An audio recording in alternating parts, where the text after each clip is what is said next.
Oi galera, eu sou a Jéssica do blog Trem Literário e hoje eu vou contar pra vocês o que eu achei do livro O Priorado da Laranjeira, da Samantha Shannon.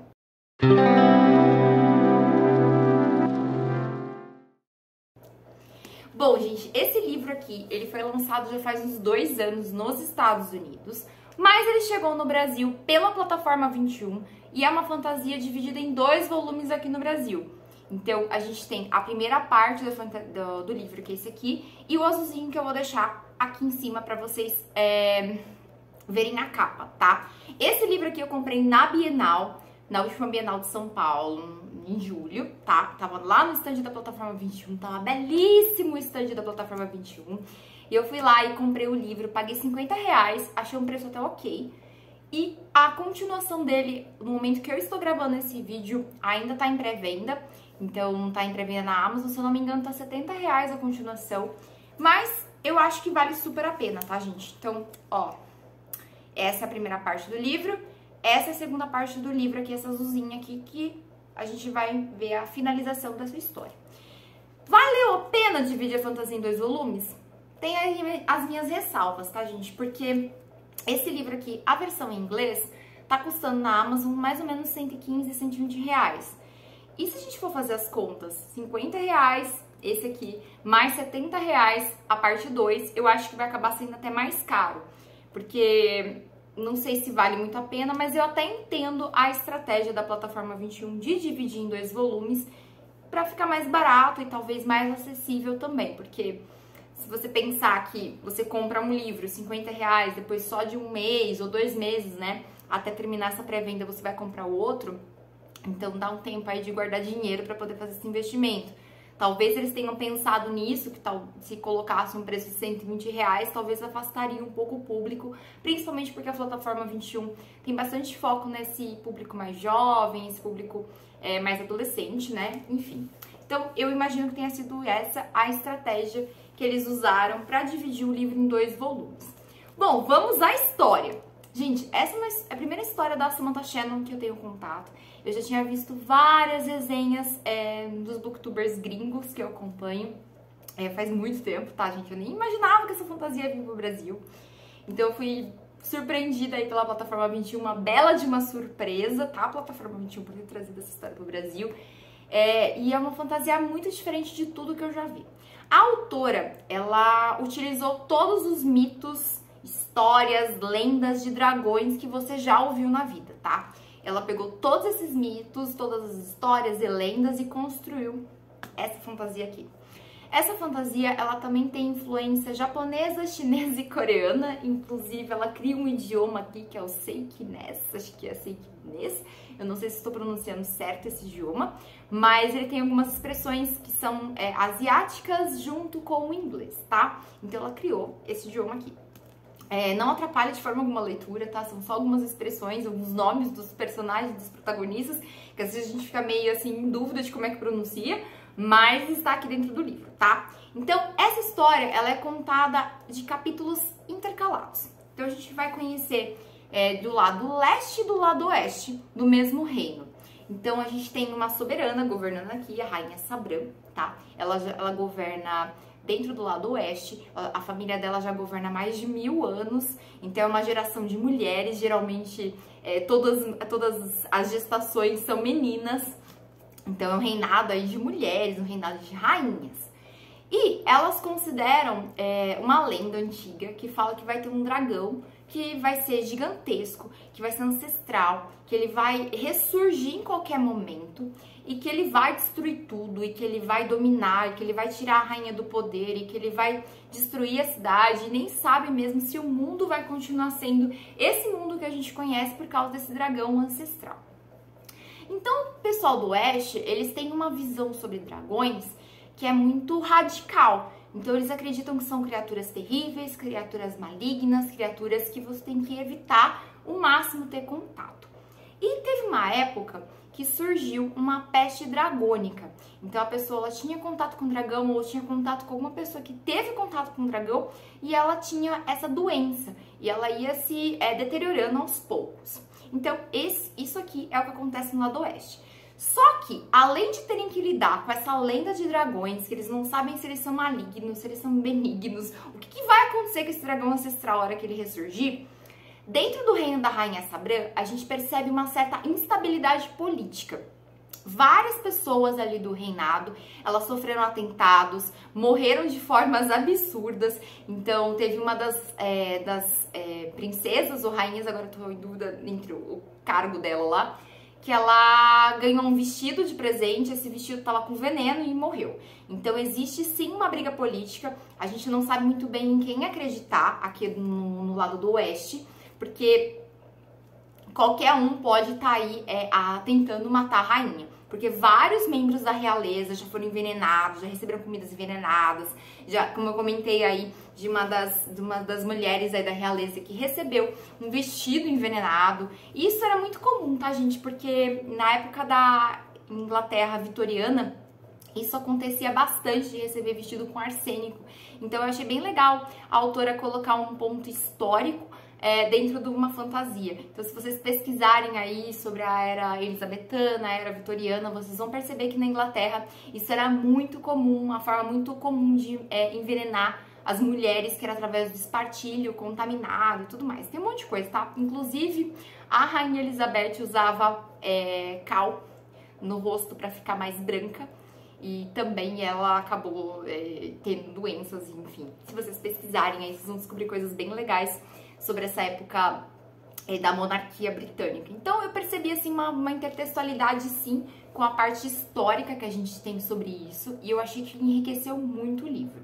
Então, no oeste, só para recapitular, a gente tem a ameaça de um dragão ancestral que vai destruir tudo. O reinado da Rainha Sabran tá ameaçado, porque tá uma política muito instável, tem vários assassinatos acontecendo, e tem as damas de companhia dela. Essas damas de companhia, elas têm função de provar comida, têm função de cuidar da rainha, de dar mesmo suporte emocional e tudo mais. E entre essas damas de companhia, tem uma protagonista que vai se destacar, que é a Ed. Eu não vou dar muitos detalhes sobre quem é a Ed, pra não dar spoiler pra vocês, porque eu acho que é legal vocês terem esse mistério sobre ela até umas certas partes do livro. E ela tem ali uma proposta de defender esse reino a todo custo, tá? Então, ela vai fazer muitos inimigos aqui dentro. Então, a gente vai acompanhar essa jornada da Ed, porque ela vai tentar defender a rainha e vai comprar briga aí com muita gente importante. Então, isso tá acontecendo no lado oeste. Também, entre uma das damas de companhia, existe uma lei, na verdade, que foi a Rainha Sabran que colocou, que todo mundo que vai casar, que todo mundo que vai construir uma família tem que pedir permissão pra rainha. Então, se não for do mesma classe social, se não for uma boa escolha, se a rainha não concordar que você se case com uma determinada pessoa, ela vai proibir isso.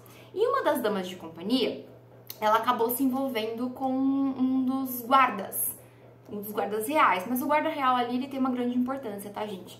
E é um segredo que vai dar muita confusão no segundo livro, eu tenho certeza, tá? Isso tá acontecendo no lado oeste. Vamos parar por aqui. No lado leste, a gente vai conhecer uma outra realidade. Embora seja o mesmo reino, existem regras diferentes dos dois lados aí do reino, tá, gente?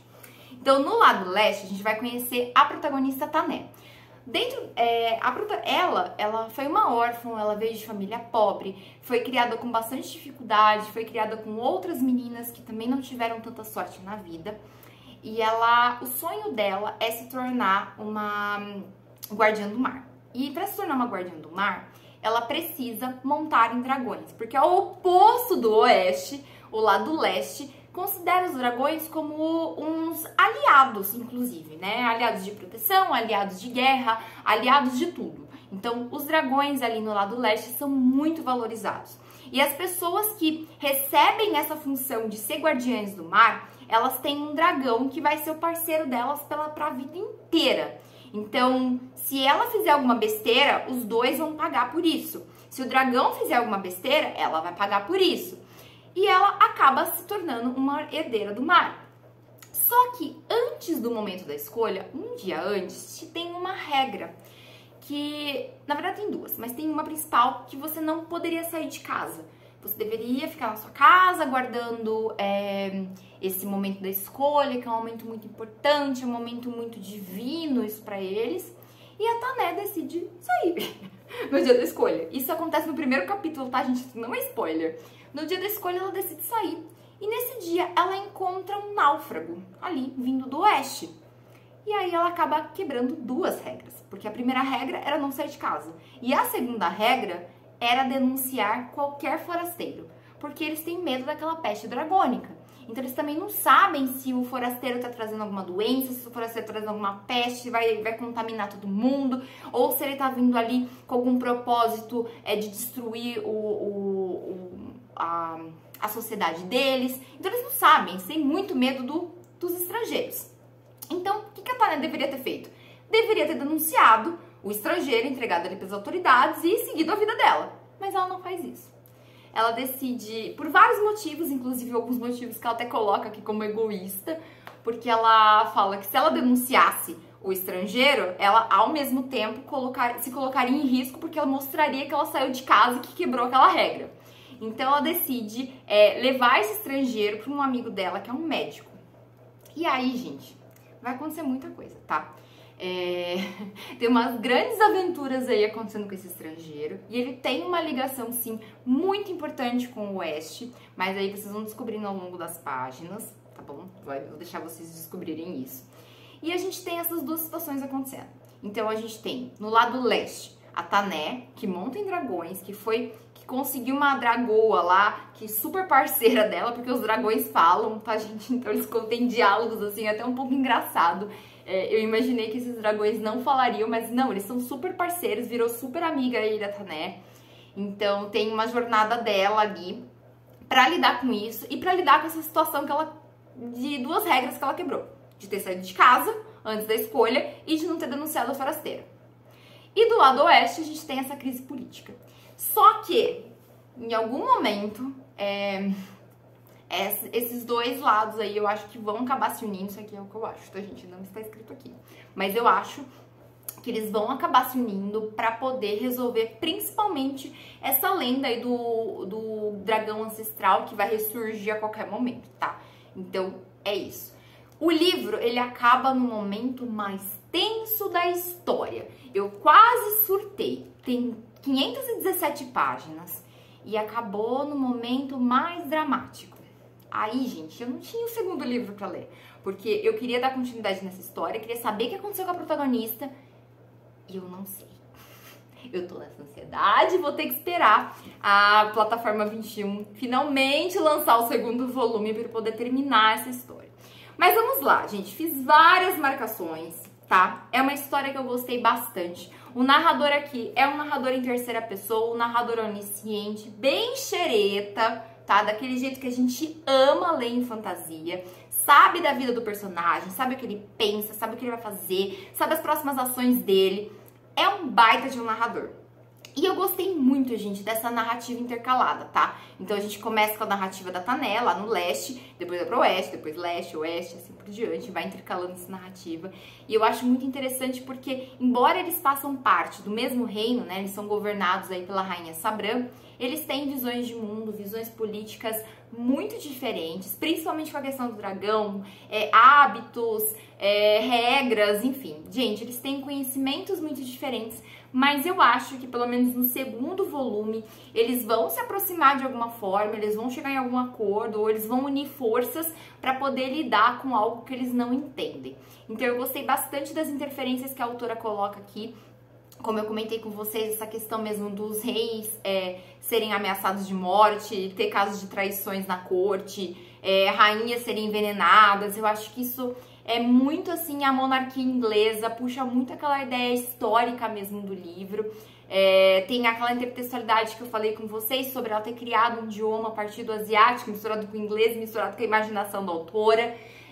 Acho que faz muito sentido o que ela coloca aqui e eu gostei muito de como que ela uniu várias mitologias de dragões. Então é bem possível que quando você começar a ler essa história, você vai fazer referências com histórias, lendas, mitos que você já tenha se deparado antes. Então isso vai ser inevitável, essas misturas, essas junções, assim, de histórias, de narrativa mesmo, tá, gente? Mas eu acho que é um livro muito importante, vale muito a pena. Vocês sabem que fantasia não é muito o meu gênero, mas ultimamente eu tenho conhecido autores incríveis desse gênero de fantasia. Eu gostei muito da Sarah J. Maas, vocês sabem que Corte de Espinhos e Rosas é uma das minhas séries queridinhas aqui no canal. A Samantha Shannon entrou pra essa lista e eu tô lendo agora um do Brandon Sanderson, que também tá ganhando meu coração. Então, a pessoa que dizia que não gostava muito de fantasia tá começando a mudar de ideia, tá? Porque eu tô começando a gostar desse gênero, tô começando a conhecer esses autores que eu não conhecia. Eu sei que já tem muita gente que já tinha lido alguma coisa desses autores, mas eu tô tendo esse primeiro contato com eles e tô gostando muito de entrar nesses universos, nessas construções de mundo. Aqui eu acho que é uma construção de mundo muito bem amarrada, muito complexa. A autora não deixa pontas soltas. As pontas que ela foi colocando aqui, ela foi esclarecendo ao longo do livro. Tem algumas coisas aqui no final que sobrou explicar? Sim, tá? Mas como essa fantasia ela tá sendo dividida em 2 volumes pela plataforma 21, eu imagino que tem muitas pontas, muitos detalhes ainda que a gente vai ter respostas no próximo volume. Então nos resta esperar por isso, né? Então eu acho que tudo vai se amarrar, assim, no segundo volume. Mas esse primeiro volume me deixou muito satisfeita. Foi uma das melhores leituras que eu fiz esse ano, tá? Não sei como vai terminar essa história, espero não me arrepender. Jéssica do futuro, não se arrependa do que você está dizendo. Mas eu acho que se continuar nesse ritmo, o segundo volume, né? Que na verdade é a continuação da história, vai estar no mesmo caminho. Vai deixar muitas alegrias e tristezas aí, porque a gente se apega aos personagens, tá? A Samantha Shannon, ela tem um estilo de escrita que é muito intimista. Embora ela use o narrador em terceira pessoa, você consegue sentir mesmo os sentimentos do personagem, ter uma sensibilidade do que ele tá vivendo, do que ele tá pensando, do que ele tá planejando. Então eu acho que isso aqui é muito legal ter dentro da fantasia. Então é isso, tá, gente? Essas foram as minhas impressões do primeiro volume. Tô muito satisfeita com essa história, tá? A capa é linda, é a mesma capa do original, isso é uma coisa rara, porque geralmente quando as traduções vêm pro Brasil, eles fazem algumas alterações na capa, mas essa capa aqui tá linda. O segundo volume é esse aqui, ó. A capa só trocou de cor, na verdade, só inverteram o amarelo com o azul, mas é a mesma ideia, a mesma coisa.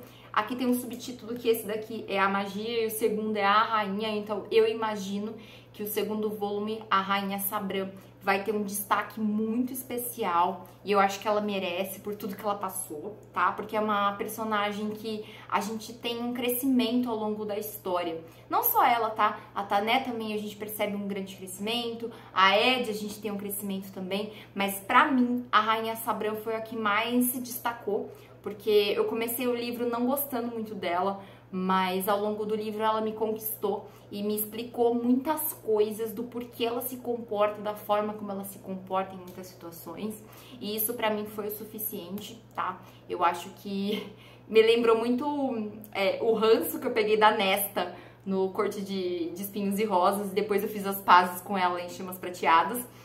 Então eu acho que a Sabran tem a mesma característica da Nesta, então se você já leu Corte de Espinhos e Rosas, você vai pegar a referência aí, porque a gente começa não gostando muito dessa personagem, eu achei ela muito difícil de lidar, mas na verdade era uma personagem com muitas camadas, muitos desafios, era uma personagem que a gente precisa entender o contexto para poder ter uma opinião formada sobre ela, essa é a verdade, tá? Mas uma personagem muito realista que me conquistou sim no final da narrativa. Eu entendi, comprei inclusive as brigas dela, tá, no livro. Comprei todas as brigas dela no livro, porque foi uma personagem que conseguiu me convencer. Bom, gente, esse vídeo vai ficando por aqui. Eu espero que vocês tenham gostado da resenha de hoje. Vou deixar o link pra vocês comprarem esse livro na Amazon. Lembrando que se vocês comprarem utilizando os links que eu deixo aqui no canal, uma porcentagem vem pra mim como comissão, então me ajuda a continuar mais tempo na internet produzindo conteúdos pra vocês. Também não se esqueçam de comprar o meu livro, A Quarta Dama, que tá sendo vendido pela editora Flive. Vou deixar todos os links pra vocês aqui embaixo. E se gostou desse vídeo, já sabe, deixa seu like, inscreva-se no canal. lá, compartilhem em todas as suas redes sociais, porque assim vocês também me ajudam na divulgação do meu trabalho. Então é isso, gente, um super beijo e até o próximo vídeo!